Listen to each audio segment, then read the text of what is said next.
नमस्कार दोस्तों, Indian polity की जो लेक्चर सीरीज चल रही है उस लेक्चर सीरीज का ये लेक्चर नंबर 90 होगा। आज हम एक नए चैप्टर की शुरुआत करेंगे, संविधान का भाग 21।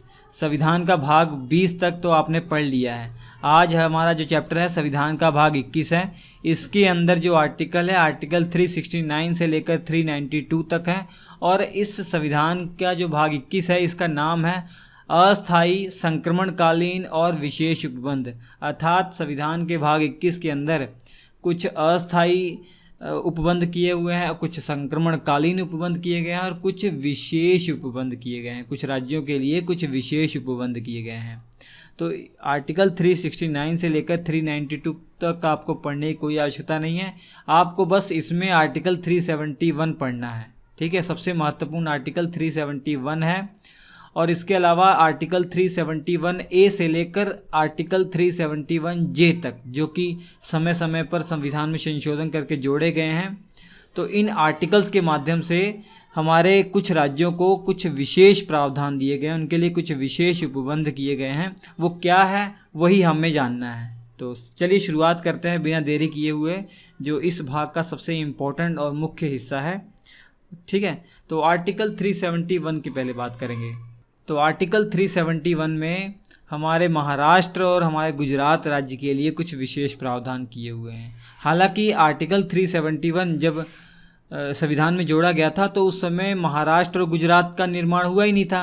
तब उस समय तो बम्बई हुआ करते थे ना, मुंबई राज्य था। तो बम्बई राज्य से ही तो महाराष्ट्र और गुजरात बने हैं, आप जानते ही हैं। पहले वो क्षेत्र मुंबई कहलाता था, महाराष्ट्र और गुजरात का। तब उससे महाराष्ट्र और गुजरात का गठन हुआ 1960 में। तो 1960 से पहले महाराष्ट्र और गुजरात की जगह केवल मुंबई लिखा हुआ था। ठीक है, ये आप समझ लेंगे। तो 1960 में जब महाराष्ट्र और गुजरात का पुनर्गठन हुआ और इस राज्य का निर्माण हुआ, तब यहाँ पे महाराष्ट्र और गुजरात लिख दिया गया है। तो आर्टिकल 371 में आखिर ऐसे क्या विशेष प्रावधान है वो हम देखते हैं। तो आर्टिकल 371 में देखिए, राष्ट्रपति को ये ऑथराइज किया गया है कि वो महाराष्ट्र और गुजरात के राज्यपाल के लिए कुछ विशेष शक्तियाँ उन्हें प्रदान करें। वो विशेष शक्तियाँ क्या हैं? वो विशेष शक्तियाँ ये हैं कि जो महाराष्ट्र के जो राज्यपाल हैं वो विदर्भ और मराठवाड़ा, जो कि महाराष्ट्र के अंदर ये स्थान है, विदर्भ और मराठवाड़ा के अंदर कुछ ज़िले आते हैं। तो विदर्भ और मराठवाड़ा इन क्षेत्रों के लिए एक विकास बोर्ड की स्थापना करें।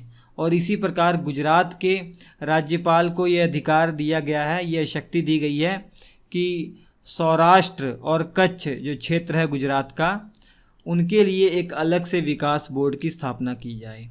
तो आर्टिकल 371 में राष्ट्रपति को ये ऑथराइज किया गया है कि ये उम्मीद की गई है राष्ट्रपति से कि वो महाराष्ट्र गुजरात के जो राज्यपाल हैं उन्हें कुछ विशेष शक्तियां प्रदान करें।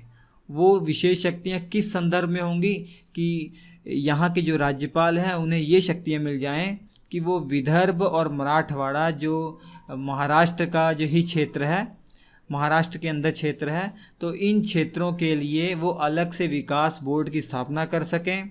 और इसी प्रकार गुजरात के जो राज्यपाल हैं उन्हें ये शक्ति मिलनी चाहिए कि वो सौराष्ट्र और कच्छ का जो एरिया है उनके लिए विकास बोर्ड की स्थापना करें। और इसके साथ ही इन क्षेत्रों में जो टेक्निकल एजुकेशन है और व्यावसायिक प्रशिक्षण है, अर्थात व्यवसाय से संबंधित जो ट्रेनिंग है, इनकी भी सुविधा उपलब्ध करवाई जाए। ठीक है, तो आर्टिकल 371 के माध्यम से आप कह सकते हैं महाराष्ट्र और गुजरात के जो राज्यपाल हैं उनके पास कुछ विशेष शक्तियां हैं कि वो विदर्भ मराठवाड़ा क्षेत्र के लिए, और इसी के साथ गुजरात के जो राज्यपाल हैं वो सौराष्ट्र और कच्छ के लिए विकास बोर्ड की स्थापना कर सकें और इन क्षेत्रों के लिए टेक्निकल एजुकेशन की सुविधा उपलब्ध कराएं और व्यावसायिक प्रशिक्षण, अर्थात जो व्यवसाय से संबंधित जो ट्रेनिंग है उन सब की भी सुविधा उपलब्ध करवाएं। तो ये उम्मीद की जा रही है राज्यपाल से। तो ये आर्टिकल 371 है, बहुत ईजी, आप समझ गए हैं कि महाराष्ट्र और गुजरात के लिए विशेष प्रावधान किए गए हैं। अब इसके बाद आर्टिकल 371A बाद में जोड़ा गया है। 13वां संविधान संशोधन 1962 के तहत नागालैंड राज्य के लिए विशेष प्रावधान किए गए हैं। इसमें ये कहा गया है कि कुछ मामलों के संबंध में जो है संसद को अधिकार नहीं है कानून बनाने का नागालैंड के लिए।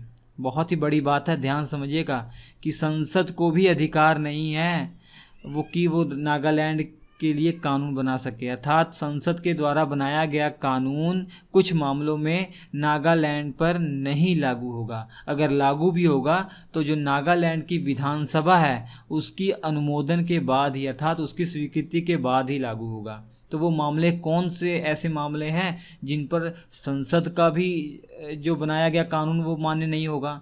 चलिए देखते हैं, ये तो बहुत इंटरेस्टिंग बात है। आखिर नागालैंड में ऐसे कौन कौन से मामले हैं कि जिन मामलों में संसद का भी जोर नहीं चलता। आपको मालूम होना चाहिए कि नागालैंड में एक प्रजाति रहती है नागा, ठीक है, नागा समुदाय के लोग रहते हैं, उनके अपने कल्चर हैं, उनके अपनी जो रीति रिवाज हैं, और जैसे कोई अपराध उनके समुदाय में कोई करता है तो उनको जो दंड देने का या उनको न्याय देने का जो अधिकार है, जो तरीका है, इनका खुद का है, ठीक है। तो नागाओं की धार्मिक या सामाजिक प्रथाओं से संबंधित अगर संसद कोई कानून बनाती है तो वो मान्य नहीं होगा। अगर मान्य भी होगा तो नागालैंड की विधानसभा उसे स्वीकार करेगी तभी मान्य होगा। और इसी के साथ नागाओं की जो प्रथा चली आ रही है, कानून और उनके जो भी नियम कानून प्रक्रियाएं हैं उनसे संबंधित या उनको बदलने के लिए संसद कोई कानून बनाएगी तो वो भी मान्य नहीं होगा। इसी के साथ ही नागा प्रथागत कानून के अनुसार दीवानी और आपराधिक न्याय प्रशासन से संबंधित अगर कोई संसद कानून बनाती है, इसका कहने का भाव ये है कि ऐसा संसद कोई कानून बना देती है जो नागाओं की दीवानी और आपराधिक मामलों में न्याय करने की शक्ति को कम करता है, तब भी वो मान्य नहीं होगा। आपको मालूम होना चाहिए कि जो नागा लोग हैं, कोई भी ऐसा मामला आता है जो दीवानी या आपराधिक मामला हो, उसमें क्या सज़ा होनी चाहिए, इनके खुद के कानून है, ये अपने हिसाब से वो करते हैं। और ये भी विशेष इनके लिए प्रावधान किया गया है नागालैंड के लिए कि नागालैंड की जो ज़मीन है और वहाँ के जो संसाधन है उस पर अपना मालिकाना हक जाहिर नहीं कर सकता है जो संसद है, ठीक है। संसद को ये अधिकार नहीं है कि वहाँ की ज़मीन को वो अपने लिए या किसी को वो हस्तांतरित कर दे, ऐसा संसद को अधिकार नहीं है। अगर वहाँ की ज़मीन का उपयोग करना है या वहाँ के संसाधनों का उपयोग करना है या किसी को हस्तांतरित करना है, किसी को ट्रांसफ़र करना है या किसी को दिलाना है, तो ये तभी पॉसिबल होगा जब राज्य की विधानसभा स्वीकार करेगी, अन्यथा नहीं। तो बाहरी जो है वहाँ पर ज़मीन भी नहीं ले सकते, आप समझ सकते हैं। तो ये नागालैंड के लिए विशेष प्रावधान है। और इसके साथ ही राज्यपाल के कुछ विशेष दायित्व हैं कि राज्यपाल को ये कहा गया है कि नागालैंड में जब तक जो स्थानीय नागा लोग हैं उनके द्वारा जो उपद्रव किए जा रहे हैं वो अब जब तक समाप्त नहीं हो जाते तब तक राज्य में कानून और व्यवस्था बनाए रखने के लिए आपको विशेष शक्ति दी जाती है, ठीक है। तो आपका कर्तव्य है कि नागालैंड में कानून व्यवस्था बनाए रखिए और अपने इस कर्तव्य का पालन करते हुए आप जो राज्य की सरकार है, वहाँ की जो मंत्री परिषद है, उनसे भी सलाह ले सकते हैं। लेकिन जो आखिरी निर्णय होगा वो आप ही का होगा, अर्थात राज्यपाल के स्वविवेक पर ही निर्भर करता है। राज्यपाल अपने स्वविवेक से नागालैंड में कानून व्यवस्था को स्थिर रखने के लिए कोई कदम उठा सकते हैं, ये कहा गया है, ठीक है। क्योंकि वहाँ के शुरुआत में क्या था, जो नागा लोग थे वहाँ पे बहुत ही उपद्रव करते थे, तो उसी को संभालने के लिए, सिचुएशन को संभालने के लिए राज्यपाल को ये अधिकार दिया गया था। तो ये राज्यपाल से अधिकार छीना भी जा सकता है, ये राष्ट्रपति के पास अधिकार है, राष्ट्रपति अगर चाहे राज्यपाल से ये अधिकार छीन सकते हैं। और इसी के साथ बहुत ही महत्वपूर्ण बात जो है आर्टिकल 371A में कही गई है, नागालैंड में एक ज़िला है त्वेनसांग, इस ज़िले के लिए 35 सदस्य वाली एक क्षेत्रीय परिषद की स्थापना करने की बात की गई है। त्वेनसांग के लिए एक क्षेत्रीय परिषद की स्थापना करने की बात आर्टिकल 371A में की गई है और इस क्षेत्रीय परिषद में 35 सदस्य होंगे और इसका गठन किसके द्वारा होगा? वहाँ के राज्यपाल के द्वारा गठन होगा। इनके जो भी सेवा शर्तें हैं, जो भी इनकी सैलरी होगी, जो भी इनकी योग्यता होगी, वे सब राज्यपाल निर्धारित करेंगे। ठीक है, तो होप आपको आर्टिकल 371A भी समझ में आ गया होगा कि नागालैंड के लिए क्या विशेष प्रावधान किए गए हैं। ठीक है, 13वां संविधान संशोधन 1962 किया गया था, तब ये जोड़ा गया था। इसके साथ ही 22वां संविधान संशोधन 1969 में जब किया गया था तो आर्टिकल 371B जोड़ा गया था। इसके माध्यम से असम के लिए कुछ विशेष उपबंध किए गए थे। असम के राज्यपाल को ये अधिकार दिया गया है कि वह राज्य विधानसभा के जनजातीय क्षेत्रों से चुने गए सदस्यों से एक समिति का गठन कर सकते हैं। हालांकि राज्यपाल को ये भी अधिकार दिया गया है कि वो ऐसे किसी सदस्य से मिलाकर एक समिति का गठन कर सकते हैं जिन्हें वह उचित समझें। जरूरी नहीं है कि विधानसभा के ही सदस्यों को चुनना है। आर्टिकल 370B समझ रहे हैं ना आप क्या कहा गया है? असम के लिए विशेष प्रावधान ये किया गया है कि वहाँ के जो राज्यपाल है, असम के राज्यपाल हैं, उनके पास अधिकार है कि वो राज्य विधानसभा अर्थात असम की जो विधानसभा है उनमें तो कुछ सदस्य ऐसे होंगे जो जनजातीय क्षेत्रों से आ रहे हैं, जनजातीय क्षेत्रों का प्रतिनिधि कर रहे हैं ना, तो उन सदस्यों से मिलाकर वो एक समिति का गठन कर सकते हैं या उन सदस्यों को मिलाकर एक समिति का गठन कर सकते हैं जिन्हें वो उचित समझें। जरूरी नहीं कि विधानसभा के ही सदस्यों को चुनना है। ठीक है, तो ये आप जान लीजिए, ये विशेष अधिकार दिए गए हैं। हालांकि आपको डाउट नहीं होना चाहिए क्योंकि आपको 5वीं और 6वीं अनुसूची बता दिया गया है। याद है कि नहीं?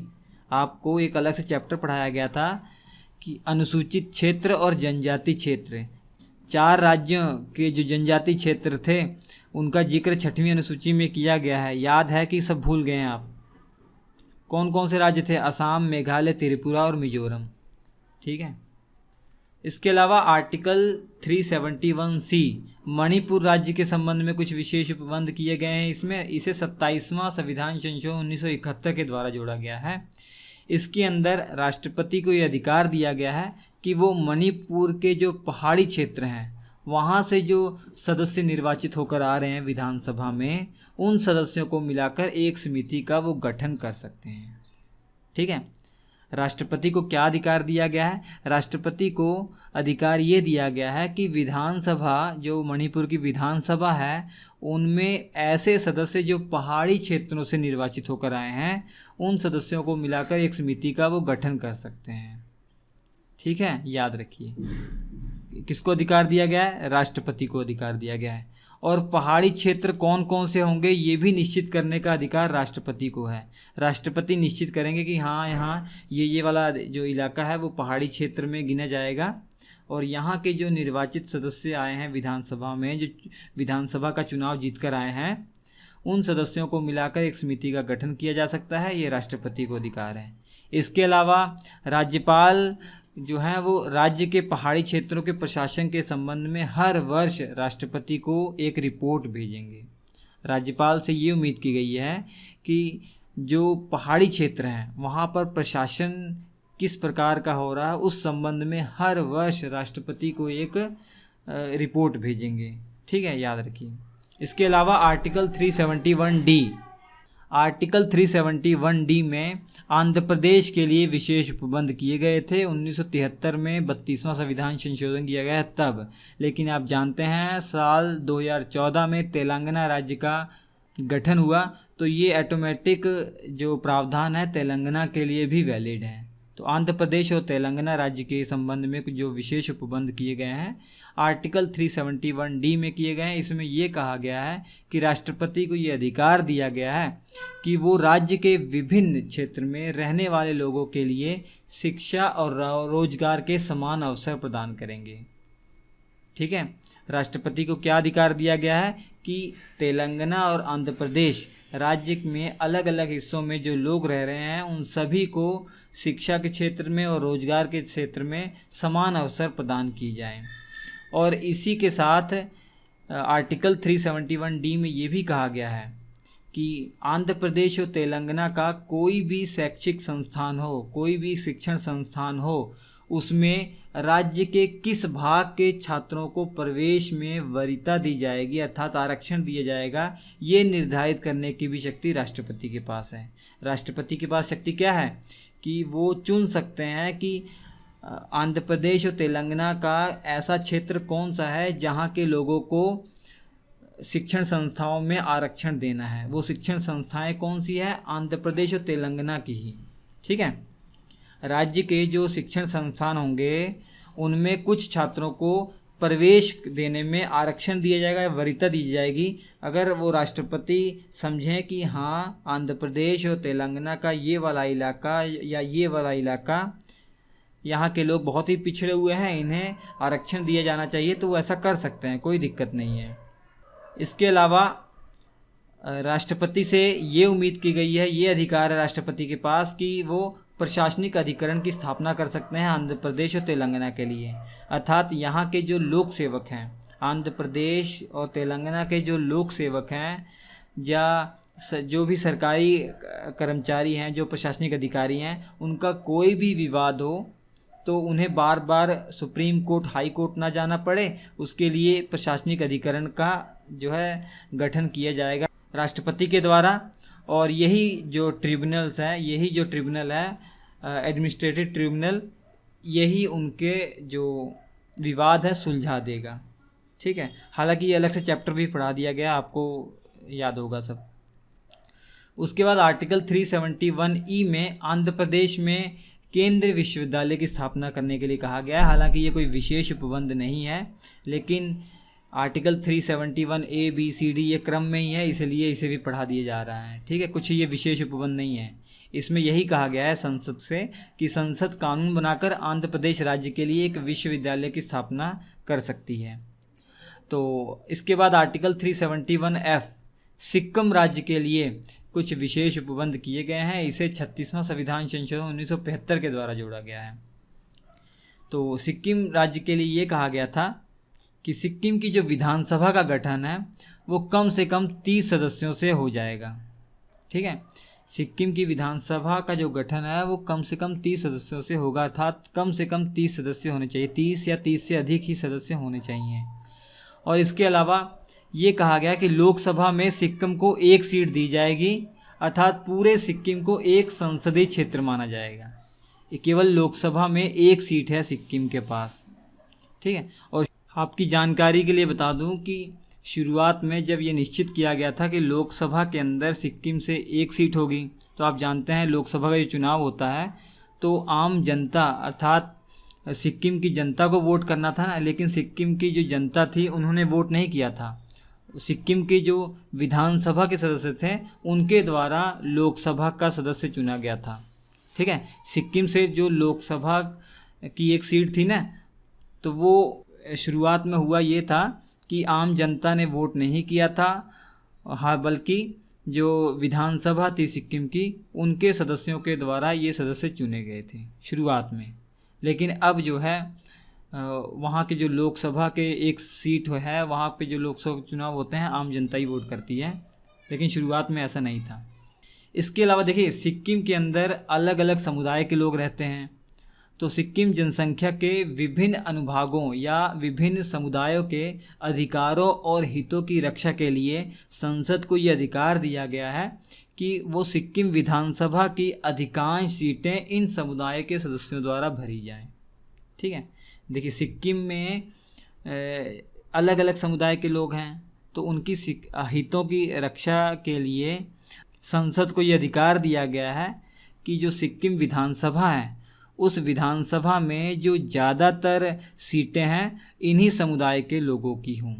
तो ये जो है विशेष प्रावधान है सिक्किम के लिए। इसके बाद आर्टिकल 371G मिजोरम राज्य के लिए कुछ विशेष प्रावधान किए गए हैं। इसे 53वां संविधान संशोधन 1986 के द्वारा जोड़ा गया है। तो नागालैंड की तरह यहाँ भी कुछ विशेष प्रावधान है कि कुछ मामलों में संसद के द्वारा बनाया गया कानून तब तक मिजोरम राज्य पर लागू नहीं होगा जब तक राज्य विधानसभा इसका अनुमोदन ना कर दे, अर्थात राज्य विधानसभा स्वीकार ना कर ले। कौन कौन से ऐसे मामले हैं? जो मामले मिजो लोगों की धार्मिक और सामाजिक प्रथाओं से जुड़े होंगे, जो मिजो प्रथागत कानून एवं प्रक्रिया से जुड़े हैं, मतलब वहाँ पे मिजो जनजाति है, तो मिजो समुदाय के लोगों को अभी खुद का धार्मिक और उनकी खुद की जो है रीति रिवाज हैं, उनके खुद के कानून हैं, तो उनसे संबंधित कोई कानून अगर संसद बनाती है तो वो मान्य नहीं होगा। अगर मान्य भी होगा, एक कंडीशन पर मान्य होगा कि राज्य विधानसभा स्वीकार कर ले। ठीक है, अगर कोई ऐसा मामला होता है जो मिजो लोगों की जो दीवानी और आपराधिक मामलों पर न्याय करने के अधिकार से छेड़खानी करता है, तो वो भी कानून नहीं मान्य होगा। इसके अलावा मिजोरम की जो भूमि है, जो संसाधन है, उस पर भी अपना अधिकार या हस्तांतरित नहीं कर सकती है संसद।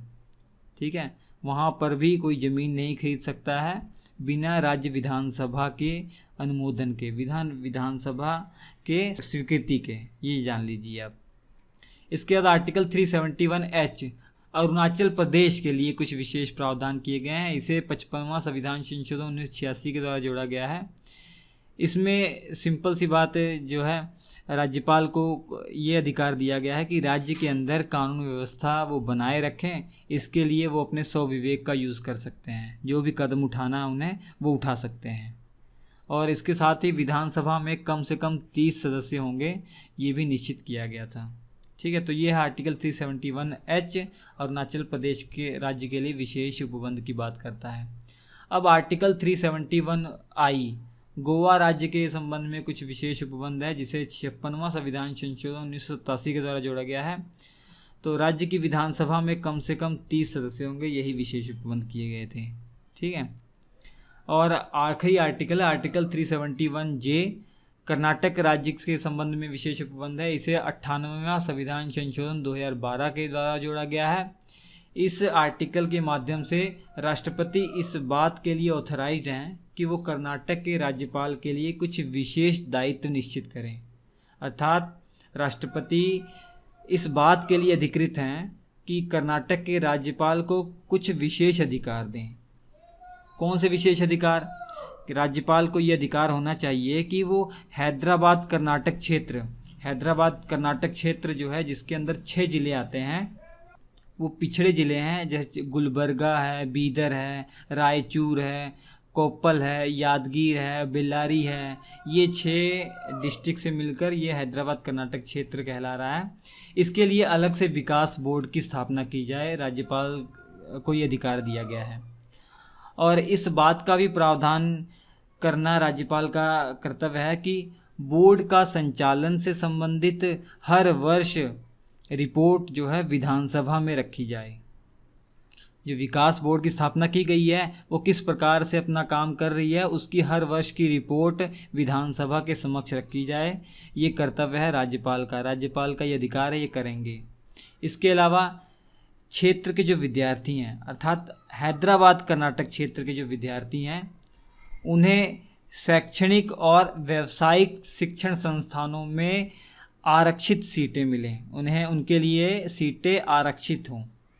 जो राज्य के शिक्षण संस्थान हैं और जो व्यावसायिक शिक्षण संस्थान हैं, वहाँ पर उनके लिए कुछ आरक्षण हो, सीटों का आरक्षण हो। इसी के साथ राज्य की जो सरकारी नौकरियाँ हैं, उन नौकरियों में भी इन रीजन के विद्यार्थियों को, इन रीजन के लोगों को आरक्षण मिले। तो ठीक है, ये है काम राज्यपाल का, या राज्यपाल को जो अधिकार विशेष दिए गए हैं कर्नाटक के संबंध में, ये हैं। तो ये था आर्टिकल 371J। तो इतना ही आपको जो मुख्य चीज़ें हैं वो पढ़नी थी, हमने आपको बता दी। तो लेक्चर कैसा लगा? अच्छा लगा लाइक कीजिएगा, शेयर कीजिए। स्क्रीन पर 4 लेक्चर आ रहे हैं, महत्वपूर्ण लेक्चर हैं। हम आपसे मिलते हैं अगले एपिसोड में, तब तक के लिए नमस्कार।